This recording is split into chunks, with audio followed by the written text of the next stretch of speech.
ಸಕರಾಯಪಟ್ಟಣ ಸರ್ಕಾರಿ ಆಸ್ಪತ್ರೆಯಲ್ಲಿ 2 ತಿಂಗಳುಗಳಿಂದ ರಿಪೇರಿಗೆ ಹೋಗಿರುವ ಇನ್ನೂ ರಿಪೇರಿ ಆಗದೇ ಇರುವ 108 ಆಂಬ್ಯುಲೆನ್ಸ್ ಸೇವೆಯನ್ನು ಸುಧಾರಿಸಿ ಹೆಚ್ಚುವರಿ 2 ಆಂಬ್ಯುಲೆನ್ಸ್ಗಳನ್ನು ಮಂಜೂರು ಮಾಡುವಂತೆ ಹಲವು ಬಾರಿ ಮನವಿ ಸಲ್ಲಿಸಿದರೂ ಸಹ ಯಾವುದೇ ಪ್ರಯೋಜನವಾಗಿಲ್ಲ. ಈ ಕೂಡಲೇ ಎಲ್ಲ ಸಮಸ್ಯೆ ಬಗೆಹರಿಸಬೇಕು ಎಂದು ಆಕ್ರೋಶ ವ್ಯಕ್ತಪಡಿಸಿ ಸಕರಾಯಪಟ್ಟಣ ಸರ್ಕಾರಿ ಆಸ್ಪತ್ರೆ ಮುಂಭಾಗದಲ್ಲಿ ಗ್ರಾಮಸ್ಥರು ಪ್ರತಿಭಟನೆ ನಡೆಸಿದರು. ಕಿಲೋಮೀಟರ್ ಆಗುತ್ತೆ. ರಸ್ತೆಯ ಮಧ್ಯದಲ್ಲಿ ಯಾವುದಾದ್ರೂ ಅಪಘಾತಗಳು ಸಂಭವಿಸುವಂತಹ ಸಂದರ್ಭದಲ್ಲಿ ಯಾರು ಇದಕ್ಕೆ ಜವಾಬ್ದಾರಿ ಅಂತಕ್ಕಂಥ ಪ್ರಶ್ನೆಯನ್ನ ಏನಿವತ್ತು ಭ್ರಷ್ಟ ಅಧಿಕಾರಿಗಳು ಎಸಿ ರೂಮಲ್ಲಿ ಕೂತ್ಕೊಂಡು ಜನರ ಕಷ್ಟವನ್ನ ಆಲಿಸದೇ ಇರ್ತಕ್ಕಂಥ ಭ್ರಷ್ಟ ಅಧಿಕಾರಿಗಳ ವಿರುದ್ಧ ನಾವು ಇವತ್ತು ಹೋರಾಟವನ್ನು ಹಮ್ಮಿಕೊಂಡಿದ್ದೇವೆ. ಒಂದು ಕಡೆ ಕಳೆದ 2 ತಿಂಗಳಿಂದ ಆಂಬುಲೆನ್ಸ್ ಹಾಳಾಗಿದ್ರು ಕೂಡ ರಿಪೇರಿ ಮಾಡಿಸಿರ್ತಕ್ಕಂಥದ್ದು ವಿವಿಧ ಪತ್ರಿಕೆಯಲ್ಲಿ ಪ್ರಕಟ ಆಗ್ತಾ ಇದೆ. ಸುಮಾರು ವಿಜಯ ಕರ್ನಾಟಕ ಪತ್ರಿಕೆಯಲ್ಲಿ ಸುಮಾರು 2-3 ದಿನಗಳ ಹಿಂದೆ ಪತ್ರಿಕೆಯಲ್ಲಿ ಪ್ರಕಟ ಆಯಿತು ಆಂಬುಲೆನ್ಸ್ ರಿಪೇರಿ ಮಾಡಿಸಿಲ್ಲ ಅಂತೇಳಿ. ಆದರೆ ಇವತ್ತೇನಾದ್ರೂ ಸಕರಾಯಪಟ್ಟಣದಲ್ಲಿ ಅಪಘಾತಗಳು ಸಂಭವಿಸಿದ್ರೆ ಇವತ್ತು ಸಾವು ನೋವುಗಳು ಉಂಟಾಗಿರ್ತಕ್ಕಂಥ ಸಂಭವ ಜಾಸ್ತಿ ಇದೆ. ಇವತ್ತು ಏನಾದರೂ ಅನಾಹುತ ಆದ್ರೆ ಚಿಕ್ಕಮಗಳೂರು ಹೋಗುವಷ್ಟರಲ್ಲಿ ಸಾವನ್ನ ನಾವು ಕಾಣಬೇಕಾಗುತ್ತೆ ಅಂತ ಸಕರಾಯಪಟ್ಟಣ ಸುತ್ತಮುತ್ತಲಿನ ಜನ. ಹಾಗಾಗಿ ಇವತ್ತು ಒಂದು ಹೋರಾಟದ ಮುಖೇನ ಅಧಿಕಾರಿಗಳಿಗೆ ಎಚ್ಚರಿಕೆಯನ್ನು ಕೊಡಬೇಕು ಅಂತಕ್ಕಂಥ ನಿರ್ಧಾರವನ್ನ ಮಾಡಿ ನಾವೆಲ್ಲ ಯುವಕ ಮಿತ್ರರು ಇವತ್ತು ಹೋರಾಟವನ್ನು ಹಮ್ಮಿಕೊಂಡಿದ್ದೇವೆ. ಒಂದು ವೇಳೆ ನಿಮ್ಗೆ ಸಹಕಾರ ಬೇಕಾಗಿದೆ. ಇವತ್ತು ನಮ್ಮ ಸಕರಾಯಪಟ್ಟಣದಲ್ಲಿ ಆಡಳಿತ ಸಂಪೂರ್ಣವಾಗಿ ಹೊರಗೆಟ್ಟಿದೆ. ಜನಗಳ ಸಮಸ್ಯೆಯನ್ನು ಕೇಳ್ತಕ್ಕಂಥ ಜನ ಇಲ್ಲದೆ ಇರತಕ್ಕಂಥ ಪರಿಸ್ಥಿತಿಯಲ್ಲಿ ಇವತ್ತು ಬದುಕ್ತಾ ಇದ್ದೀವಿ. ಆಂಬುಲೆನ್ಸ್ 2 ತಿಂಗಳಾದ್ರೂ ಕೂಡ ಇವತ್ತು ರಿಪೇರಿ ಮಾಡಿಸಲೇ ಇರ್ತಕ್ಕಂಥ ತಾಲೂಕು ಪಂಚಾಯಿತಿ ಮಾಜಿ ಸದಸ್ಯರಾದ ಆನಂದ್ ನಾಯಕ್ ಹಳೇಹಟ್ಟಿ ಅವರು ಮಾತನಾಡಿ ಸಕರಾಯಪಟ್ಟಣ ಸರ್ಕಾರಿ ಆಸ್ಪತ್ರೆಯ ವ್ಯಾಪ್ತಿಗೆ ಬರುವ ಅನೇಕ ಗ್ರಾಮಗಳ ಸಾರ್ವಜನಿಕರು ತುರ್ತು ಆರೋಗ್ಯ ಸೇವೆಗಾಗಿ 108 ಆಂಬ್ಯುಲೆನ್ಸ್ ಸೇವೆಯನ್ನು ಅವಲಂಬಿಸಿದ್ದಾರೆ. ಆದರೆ ಪ್ರಸ್ತುತ ಆಸ್ಪತ್ರೆಯಲ್ಲಿರುವ ಆಂಬ್ಯುಲೆನ್ಸ್ ಸೇವೆ ಸಮರ್ಪಕವಾಗಿ ಕಾರ್ಯನಿರ್ವಹಿಸುತ್ತಿಲ್ಲ.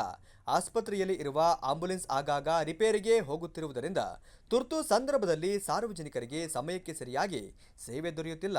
ಅಪಘಾತಗಳು, ಹೃದಯಘಾತ, ಗರ್ಭಿಣಿಯರ ತುರ್ತು ಪ್ರಸವ, ವೈದ್ಯರು ಹಾಗೂ ಗಂಭೀರ ಆರೋಗ್ಯ ಸಮಸ್ಯೆ ಇರುವ ರೋಗಿಗಳನ್ನು ಆಸ್ಪತ್ರೆಗೆ ಸಾಗಿಸಲು ವಿಳಂಬವಾಗುತ್ತಿದೆ.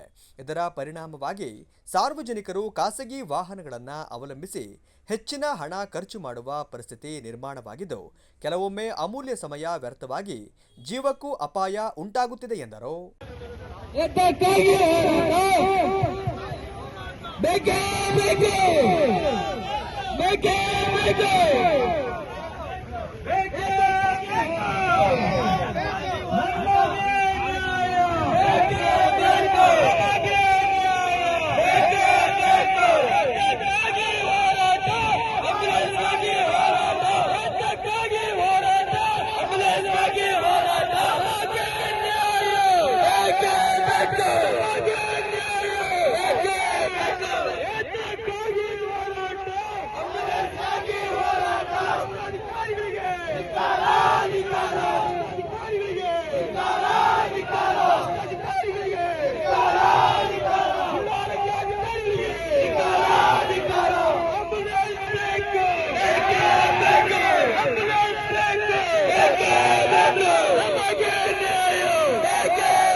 ನನ್ನ ಪ್ರೀತಿಯ ಸಕರಾಯಪಟ್ಟಣ ಮತ್ತು ಸುತ್ತಮುತ್ತಲಿನ ಎಲ್ಲ ಗ್ರಾಮಸ್ಥ ಬಂಧುಗಳಲ್ಲಿ ವಿನಂತಿಯನ್ನು ಮಾಡಲಿಕ್ಕೆ ಬಯಸುತ್ತೇವೆ.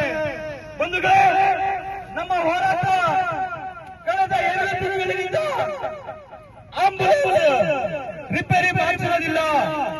2 ತಿಂಗಳಿಂದ ಕೆಳಗೆ. ಈ ಸಂದರ್ಭದಲ್ಲಿ ಸಕರಾಯಪಟ್ಟಣ ಗ್ರಾಮಸ್ಥರು ಉಪಸ್ಥಿತರಿದ್ದರು.